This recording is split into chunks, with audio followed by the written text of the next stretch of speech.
Olá, seja muito bem-vindo, seja muito bem-vinda a mais um episódio do nosso programa Eu Advogando para Servidores. Eu sou o professor Alexandre Maza e nesse programa nós estudamos as melhores estratégias para começar do zero e defender servidores públicos em juízo. Nós temos 2 programas semanais, como você sabe. Terças-feiras, para quem quiser assistir ao vivo, 19 horas e 7 minutos, sempre no horário de Brasília, eu falo sobre advocacia tributária. Às sextas, às 11 horas da manhã, nós falamos de advocacia em favor de servidores públicos, incluindo o tema improbidade administrativa. E lembra que o foco desses 2 programas é estabelecer parcerias com você na sua advocacia. Então eu faço aqui sempre um painel o mais amplo possível de temas relevantes na defesa contra a fazenda pública. E aí, aparecendo um caso no seu escritório em que você precise de um estrategista, ou que a gente assine a petição juntos, ou de uma consulta, sustentação ou parecer, você pode entrar em contato direto comigo pelas redes sociais. Principalmente pelo Instagram, mande uma mensagem direta no Instagram que nós vamos discutir os termos dessa parceria. Hoje é uma live colaborativa, eu tenho a honra de receber aqui, daqui a pouco ela já deve estar por aqui, e eu já incluo na nossa conversa aqui a doutora Maísa Lourenço, que é uma ultra especialista em regimes de previdência. Eu vou falar desse tema que é tão importante para a defesa de servidores, mas que serve também para a defesa de trabalhadores na iniciativa privada. Eu não sei por que eu acho o direito previdenciário tão difícil. Eu não tive um bom curso de previdenciário na faculdade, ou corrigindo, eu não fui um grande aluno de previdenciário na faculdade. Às vezes a gente acha que a culpa é do professor, mas a culpa é mais nossa do que dele. E o que eu sei é que as bases do direito previdenciário são muito próximas à do direito tributário. Mas o grande fator de dificuldade, na minha opinião, para compreender o direito previdenciário são as constantes mudanças de regime. Para que você tenha uma ideia, quando entrou em vigor a Constituição de 88, os servidores públicos tinham um regime só deles, que era de aposentadoria com os mesmos vencimentos da ativa. Mas depois houve tantas mudanças, tantas sequências de emendas, e falar e-mails, tantas sequências de emendas que essa ideia foi se perdendo ao longo do tempo. Ela já está por aqui, deixa eu aceitar essa solicitação. E que há tantas mudanças que isso acaba atrapalhando a compreensão. Daí a necessidade de nós ouvirmos especialistas. Bom dia, olha ela aí, bom dia, Maísa, tudo bem? Bom dia, tudo jóia? Primeiramente, muito obrigado por aceitar esse convite. E eu dizia que você é uma ultra especialista em previdência. Eu tive o prazer de recebê-la no meu curso de advocacia, você que é aluna da minha escola, e eu sempre bato um papo com os alunos que vão chegando, mais ou menos uma conversa de cerca de 30 minutos, 40 minutos, para eu entender como que vai a advocacia dos novos alunos e estabelecer estratégias de aproveitamento do curso. E a minha conversa com você me impressionou muito positivamente pelo domínio que você tem da matéria. Então é isso, muito obrigado por disponibilizar o seu tempo para conversar aqui conosco. Fica um alô especial para o pessoal que nos ouve no Spotify. E, Maísa, você tem a palavra para falar um pouquinho, em primeiro lugar, quais são os regimes de previdência que nós temos atualmente no Brasil. Vou só aumentar aqui a altura da minha Tá câmera, bom, mas a palavra já está com você, Maísa. Muito obrigado tá mais bom. uma vez. Eu que agradeço, professor, o convite. Estar aqui é muito bom, é uma honra, né? Estar aqui contigo, participando desse momento e conversando bate-papo aqui em relação aos regimes de previdência, né? Quando a gente fala de regime de previdência, algumas pessoas tendem a pensar só no regime geral, né? Mas temos outros regimes instituídos no Brasil, como o regime de previdência, que é o regime geral de previdência, que está vinculado ao INSS, e também temos o regime próprio, né? Instituído para os servidores de cargo efetivo, mas também temos a previdência complementar, né? Então, temos esses 3 regimes instituídos, cada um dentro da sua particularidade, sendo que os 2 primeiros, o regime geral e o regime próprio, eles são considerados como planos básicos, né, de previdência. Então, os seus segurados são normalmente vinculados ali por terem filiação obrigatória, né, e ter o caráter contributivo. Já o regime complementar é um regime facultativo, né? E agora também, após a reforma com a emenda constitucional número 103, 2019, nós tivemos ali ela também instituída para os servidores públicos, né? Então, nós temos ali um marco, né, temporal do que vinha antes da emenda, né, para os servidores e após, se vão aderir ou não esse regramento devido à mudança, inclusive no cálculo do benefício, né? Então, Maísa, se a pessoa entrar no serviço público hoje, finalzinho de 2022, ela não está sujeita ao mesmo regime de previdência que existia para os servidores há 10, 15 anos atrás. Ele mudou muito, é isso? Mudou bastante. Então, em alguns regimes, nós tivemos ali um regramento, né, as regras de transição, que meio que copiou o que já vinha, né, instituído ali no regime geral, e já para alguns servidores, como servidores públicos federais, nós ainda estamos ali pendentes de um regramento bem específico para eles, né? Então, os de estado e de município, a gente já tem ali alguns, né, deles, alguns já instituído o regramento já das regras de transição, e já para outros não. Então, ainda está por ser definido, né? Tá. Uma outra dúvida que sempre aparece é o seguinte: esses 2 regimes, digamos, principais, eles são muito conhecidos por quem lida com previdência por 2 siglas, RGPS e RPPS. Me corrija se eu falei as siglas erradas. O que é o significado de cada uma dessas siglas e qual a diferença entre esses regimes? Certo. O regime geral, o RGPS, né, é o Regime Geral de Previdência Social, né, que são os segurados que estão vinculados ao INSS. Quem seriam esses segurados, né? Então, assim, já para esclarecer quem serão esses que estariam vinculados ao RGPS. São os trabalhadores urbanos e trabalhadores rurais, que são segurados obrigatórios. Mas não são os únicos, né?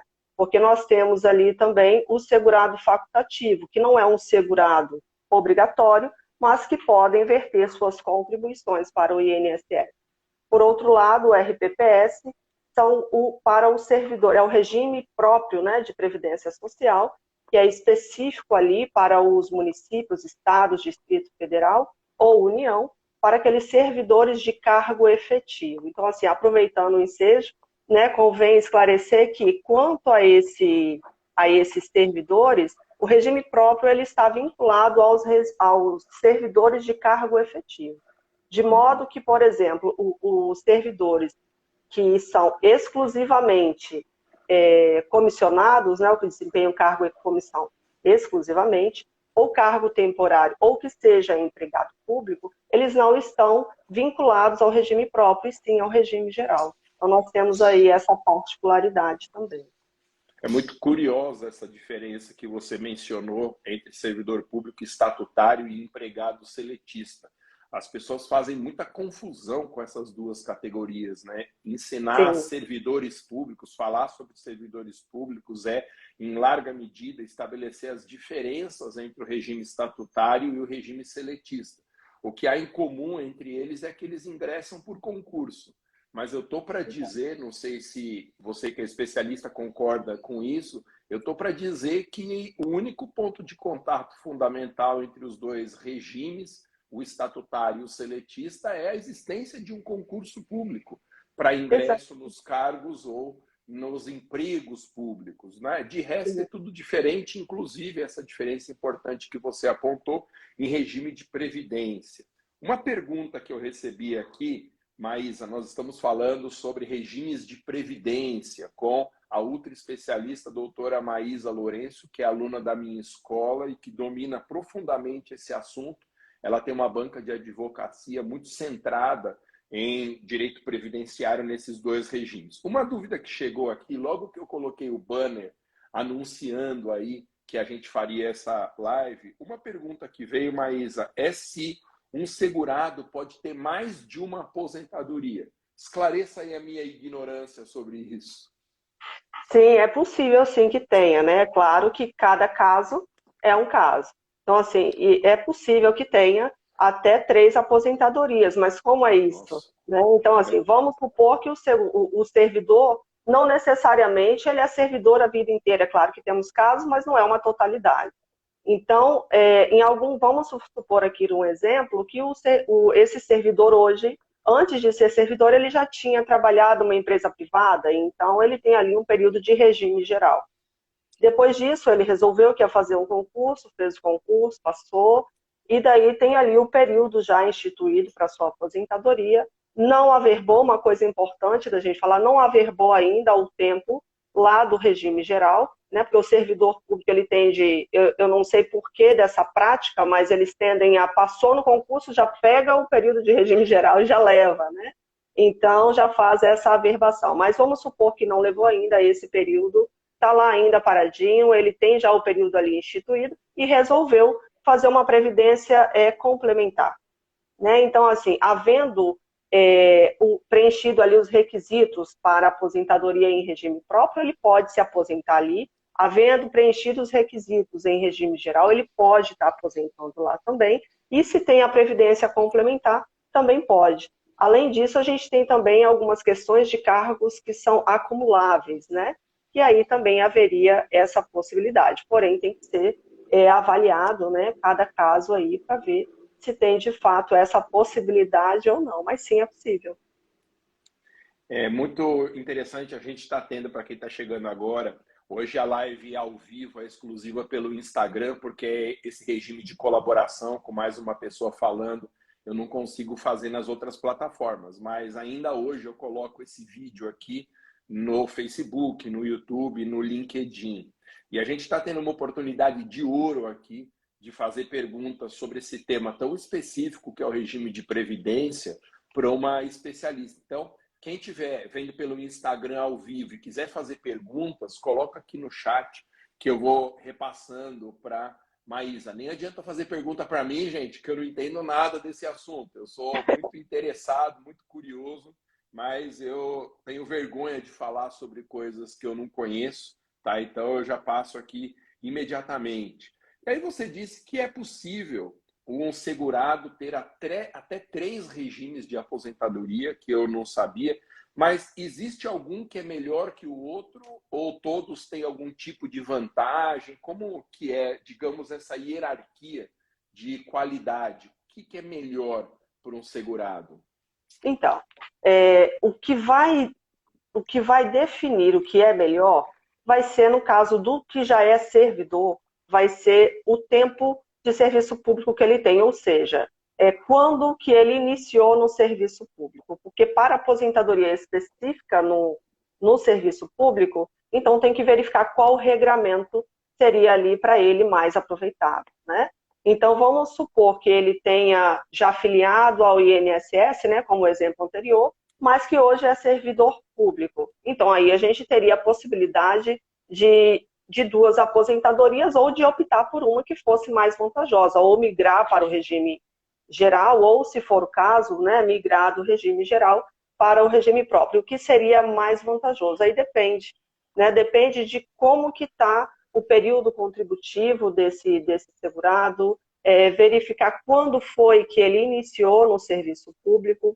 E aí é interessante que o que eu observo, sabe, no dia a dia, é que os segurados, agora até que está começando isso a acontecer, né, a fazer um planejamento de aposentadoria, que muitos Verdade, já não ouvi falar. fazem, né, que muitos não fazem esse planejamento e só faz o requerimento de aposentadoria. Então, assim, com esse planejamento, quando é algo que é planejado, consegue se verificar qual que seria mais vantajoso. Então, assim, não tem como dizer de forma aleatória que seria o regime geral mais vantajoso ou o regime próprio mais vantajoso, né? Tem que ser avaliado cada caso e verificar até, porque às vezes compensa mais aposentar em um e aposentar no outro, ou às vezes migrar de regime. Então, tem que ser avaliado para poder ver qual que seria melhor. E aí sim, optar, né, por qual seria mais benéfico para o segurado. Gente, eu coloquei aqui também para vocês a arroba da doutora Maísa aqui no Instagram, que é arroba Maísa Lorenco, sem o cedilha, e o Maísa dela é com Y e Z, tá bom? Recomendo que vocês sigam, eu sou um seguidor do perfil dela, inclusive para vocês entrarem em contato, porque eu sei que esse planejamento de aposentadoria não é uma coisa que nós segurados conseguiríamos fazer sozinhos. É preciso de um acompanhamento técnico especializado e eu sei que a doutora Maísa faz isso. Só porque agora eu fiquei curioso nesse ponto, como que é, Maísa, um planejamento previdenciário? Ele funciona como? E o que muda no dia a dia de alguém que já está seguindo esse planejamento? Bem, o planejamento previdenciário, eu digo assim que é como se fosse fazer uma varredura, né, de todo o período contributivo da pessoa. Então, assim, quando a pessoa vai se aposentar, ela não tem pouco tempo, né, de contribuição. Então, tem segurado com 30, 35, 40, né, 40 e tantos anos. Então, assim, é importante avaliar desde o início, desde a filiação, seja ela no regime geral ou no regime próprio. Como eu disse, na maioria dos casos, tem um regime geral e depois tem a migração para o outro regime, né? Então, é importante avaliar, por exemplo, esse primeiro período. Então, no planejamento previdenciário, vai avaliar desde a data da filiação. Então, quando vai fazer essa varredura, então é verificado se o que consta, porque no regime geral, por exemplo, nós temos ali um documento que é onde vincula todo o período contributivo do segurado, chamado de CNIS, que é o extrato previdenciário. Então, nele consta, ou deveria constar, todo esse período contributivo do segurado. E por que eu digo deveria constar? Porque, assim, antigamente não era tudo informatizado. Então, assim, por conta disso, se perde ou fica por aí alguns desses dados e é necessário fazer a retificação. Então, confronta ali com a carteira, né, e vai verificando se tem erro, se não tem, para poder estar inserindo. Então, assim, é muito comum o segurado que tenha perdido, né, algum período, assim, ou que deu por perdido algum período que não aparece em lugar nenhum. Mas é possível buscar isso, então, nesse planejamento, vai fazendo essa identificação. No que diz respeito, por exemplo, ao servidor público, quando vai fazer esse planejamento, que tem o período em regime geral e que já fez a verbação, por exemplo, é muito comum na CTC, né, que é a certidão de tempo de contribuição, que é um documento que o segurado precisa solicitar para poder fazer essa averbação de tempo para o órgão de destino, nela vem períodos incompletos, justamente por conta dessa falta de comunicação total, né, ali do sistema. Então, assim, tem servidor que falta um ano, faltam meses, que em aposentadoria vale ouro, né? Então, quando vai fazendo essa checagem de todo o período, de todos os marcos temporais na legislação, inclusive algo muito importante na CTC, que é quando o segurado ele desempenhou alguma atividade exposto ali, atividade especial ou exposto a algum agente nocivo, normalmente não consta essa informação na CTC, mas deveria constar. Né? Então, assim, constando essa informação, tem até a possibilidade de conversão desse tempo especial em comum até, né, ali a emenda constitucional da reforma, né, emenda constitucional. Ô, Maísa, uma curiosidade, vamos supor, o pessoal está adorando aqui, a Nina Dantas 8, dupla perfeita, professor Maza maravilhoso e amiga Maísa, profissional incrível, olha o fã-clube aqui da Maísa. Vamos supor isso que você falou agora, que haja um período em que houve a contribuição, mas isso não está documentado, ou é esse período que você comentou aí que não está escrito em lugar nenhum. Como que você encontra as informações de um período como esse sem registro? Esse período que não tem registro na carteira não, no CNIS, vamos supor que ele não esteja ali no regime geral, né? Que é o que é mais comum de acontecer. E aí ele não está em lugar nenhum, em tese. Porque antigamente, se era um contribuinte individual, por exemplo, não tem hoje mais os carnês, né, para poder fazer aquela comprovação. Tem as microfichas, que ainda é possível fazer a solicitação junto ao INSS. Não tem as microfichas, mas tem documentos que provam ou que comprovam que existiu vínculo, ou tem indício de prova na carteira de trabalho. Tem a anotação, mas não tem a data fim, não foi dado baixa na carteira. Então, a gente consegue, com esse indício de prova, estar fazendo uma audiência administrativa junto ao INSS, que é chamada de JA, a justificação administrativa, e a gente faz o reconhecimento desse vínculo. Alguns dados também, eles ficam, é possível, né, acessar por meio da RAIS e da CAGED, junto ao Ministério do Trabalho. Então, solicitando esses documentos também é possível, ou até pelo extrato analítico do FGTS. O problema do extrato analítico é que, às vezes, não houve, né, essa contribuição. Então, não foi feito o recolhimento do FGTS, então fica ali difícil de fazer por meio dessa prova, né? Mas aí, fazendo todo esse apanhado, é possível, muitas das vezes, identifica e o período está ali, só não está aparecendo onde deveria estar. Agora, tem a outra possibilidade, que é quando não está em período, em lugar nenhum, mas que a pessoa tem um contrato de trabalho ou que tem algum outro documento, né? Precisa ter início de prova material. Tendo esse início de prova material contemporânea, que isso também é importante dizer, a época trabalhada, é possível fazer um reconhecimento de vínculo na Justiça do Trabalho, só reconhecimento de vínculo no direito trabalhista. Então, trabalha primeiro esse período para depois levar, né, essa informação para o INSS, também há essa possibilidade. Legal, você já respondeu parcialmente a pergunta que eu faria aqui, mas eu vou refazer para ver se te ocorre alguma coisa mais específica ainda para a gente dizer. Como que o segurado ele pode saber qual é o regime mais vantajoso no caso dele, porque você acabou de comentar e nós vimos que não dá para falar no regime em tese mais vantajoso, precisa analisar a situação de cada um dos clientes, mas como que ele faz para saber qual que é o regime mais vantajoso e também se existe a possibilidade de uma aposentadoria em mais de um regime de previdência? Como que se faz isso? Como que se faz? O que acontece? É como eu disse anteriormente, em relação à data, né, ali do início do serviço público, quando já é um servidor público de cargo efetivo, né? Então, ali ele vai ter porque tem vários regramentos. Então, tem o da última remuneração, tem a questão ali da média. Então, a gente tem ali uma diferença onde, no serviço público, o regramento é bem diferente, né? Então, assim, eu digo que é um pouco mais engessado, em algumas questões, obviamente, do que no regime geral, onde a gente tem ali uma gama ali de modalidades de aposentadoria com as regras de transição. Então, assim, por exemplo, a gente tem no regime geral a questão da revisão de vida toda, que é algo que está sendo já definido, né, em favor do segurado, e que a gente tem ali um aproveitamento maior do tempo de contribuição antes de julho de 94. Então, em alguns casos, compensa na simulação de cálculos, né, fazer essa análise. Compensa migrar para lá, porque, de repente, o regramento que vai estar sendo ali no regime próprio não é mais vantajoso. Então, quando a gente simula isso através de cálculos, é possível verificar, né, qual que seria mais vantajoso, se compensa fazer essa migração em algum dos casos, ou não, se mantém ali, porque o regramento é diferente, né? Então, às vezes, quando eu migro e cálculo também é diferente, né? Quando a gente chega no regime geral, em algumas das vezes, o valor do benefício aumenta, o valor do salário de benefício, né?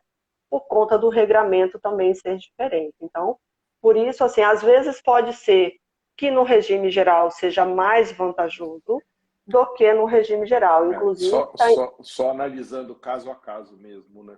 Tem que analisar caso a caso para poder definir isso, porque, por exemplo, se o segurado ele é servidor público e já fez a averbação do tempo que era de regime geral. Então, assim, pode ser que já recebe alguma vantagem, um quinquênio, duênio, decênio, ou já está em abono de permanência, e aí já não é possível mais desaverbar.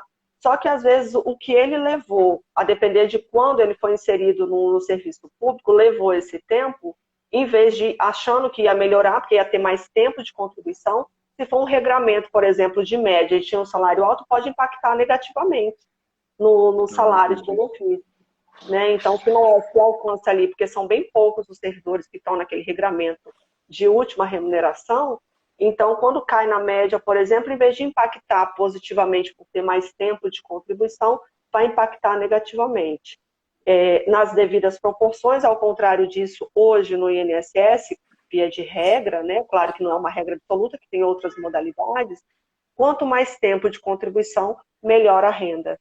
Então, depende, né, ali de qual dessa análise mesmo, de qual seria mais vantajoso para cada caso, porque também não necessariamente o que vai ser mais vantajoso em salário de benefício vai ser o melhor para o segurado. Então, isso precisa também ser avaliado.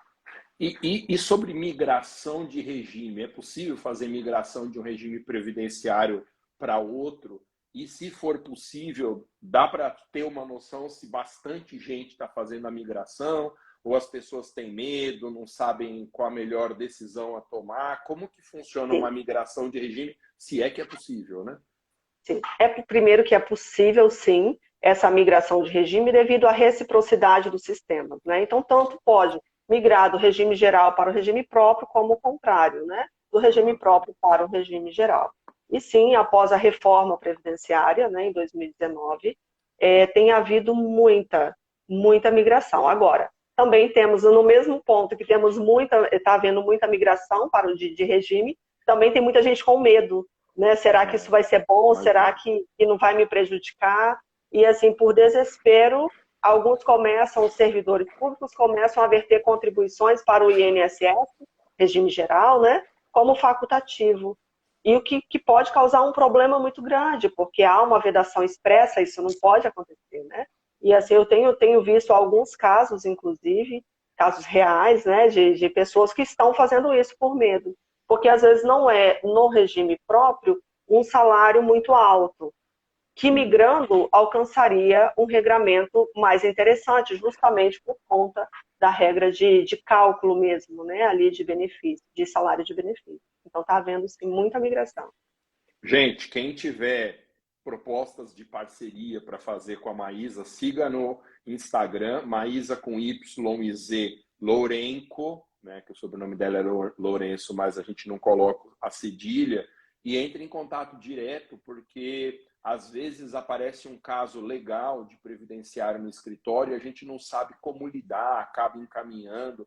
Faça uma parceria com ela, entre em contato, porque será com certeza alguma coisa muito vantajosa. Falando em parcerias, Maísa, para a gente encerrar aqui, que você tem uma banca de advocacia muito concorrida, não quero tomar mais o seu tempo. Que tipo de serviço o seu escritório está prestando hoje em matéria previdenciária? Então, chega lá um cliente, quais são os produtos, digamos, que a sua advocacia oferece?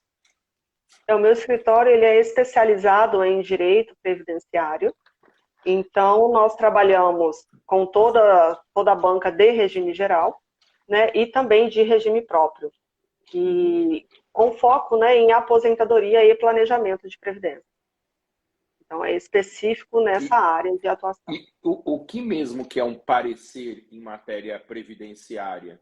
Você dá esses pareceres, né? E qual que é o conteúdo de um parecer como esse?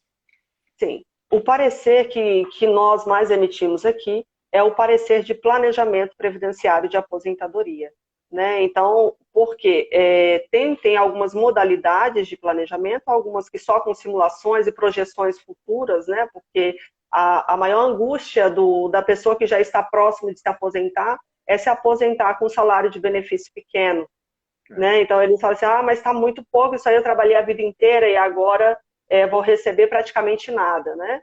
Então, é possível fazer projeções futuras e verificar se essa pessoa, ela fazendo o investimento com contribuições maiores, se vai alcançar de fato uma renda maior, ou se isso vai ser perda de tempo e de dinheiro devido ao período todo contributivo ser baixo, né? As contribuições ali mantém no mínimo, então você não tem muito o que fazer, às vezes o período de contribuição é pequeno, então você não tem muito ali o que trabalhar. Então, o que é mais procurado é para esse motivo também, de projeções futuras, né, de aposentadoria, para verificar quando implementaria o direito com uma renda mais vantajosa. E se seria essa a possibilidade, né, ou se seria uma outra vertente, algum outro investimento. E quando você faz um estudo como esse, que é um estudo complicado, a Sim, gente tem que é reconhecer, bem e minucioso. você, eu imagino, e você procura o INSS para fazer, digamos assim, uma comparação, um cotejo do que você apresentou com o que a autarquia acha. O INSS, ele é receptivo a esse tipo de conteúdo ou dá muito trabalho lá dentro, eles ficam contestando? Como que é a resposta do INSS a um trabalho como esse? Olha, eu posso dizer que em relação ao INSS, quando é feito esse parecer, é feito já um contraponto, né? Do que Uhum. consta do INSS, porque hoje nós temos as agências virtuais do INSS, né? Através do meu INSS e do INSS digital, por meio de um convênio com a OAB. Então, nós temos ali esses dois acessos que a gente consegue obter mais fácil hoje em informação do segurado. Então, é feito esse contraponto do que consta no INSS com os regramentos legislativos. Então, o parecer eu até procuro para poder já dar mais firmeza, né, a esse entendimento do INSS com a própria IN 128 de 2022, que foi após a reforma, né, tem uma instrução normativa, que é a 128, de março agora desse ano. Então, já vou fazendo ali a narrativa junto com a legislação. Olha, tá assim, mas que deveria estar dessa forma, porque o regramento, de acordo com a legislação, é assim. Então, fazendo esse ponto a ponto, tende a ser já arrumado ali. A dificuldade maior que se tem, que às vezes precisa recorrer ao judiciário para poder haver ali uma uniformização no entendimento, é quanto à renda. Porque às vezes é identificado que a renda mensal inicial do benefício está equivocada. Então, se está equivocada, aí tem aquela disputa, né? Qual que está o correto. Então, o correto é o critério de cálculo que está na legislação. E muitas vezes a gente encontra essa dificuldade junto ao INSS. A dificuldade que mais se tem hoje é mesmo, e quando se trata de INSS, é a questão da demora, né? Que os servidores têm, que os segurados têm enfrentado por conta de vários motivos, né? Gente, como é bom ouvir uma ultra especialista numa matéria como essa. Maísa, muito obrigado. Eu recomendo a todo mundo que siga no Instagram, é um perfil muito legal, @Maísa, com Y e Z, Lourenco. Eu imagino que você tenha passado uma vida inteira soletrando o seu nome, que nem o meu sobrenome, né, Maísa? Sim. Mazza. Vira até uma piada de família, porque tem muitas formas de se escrever esse tipo de som, então a gente tem que esclarecer. Mas é aqui no Instagram, @Maísa com Y e Z, Lourenco. E aí propostas de parceria, trabalhos, desses pareceres, né, que são tão Uhum. específicos. Entre em contato direto com ela. Muito obrigado, Maísa. Eu que Obrigado por agradeço a disponibilizar oportunidade. o seu tempo. Eu sei que a sua banca de advocacia, como eu disse, é muito concorrida e para a gente, com certeza absoluta, foi de muito proveito conhecer quais são esses regimes. Muito obrigado, gente. Então é isso. Esse foi mais um episódio do nosso programa Advogando para Servidores Públicos e nos veremos a semana que vem, se Deus quiser, terça-feira, 19h07, falando de advocacia tributária. Valeu, gente. Até mais. Obrigado mais uma vez, Maísa. Até a Tá, muito próxima. Tchau, obrigada. tchau.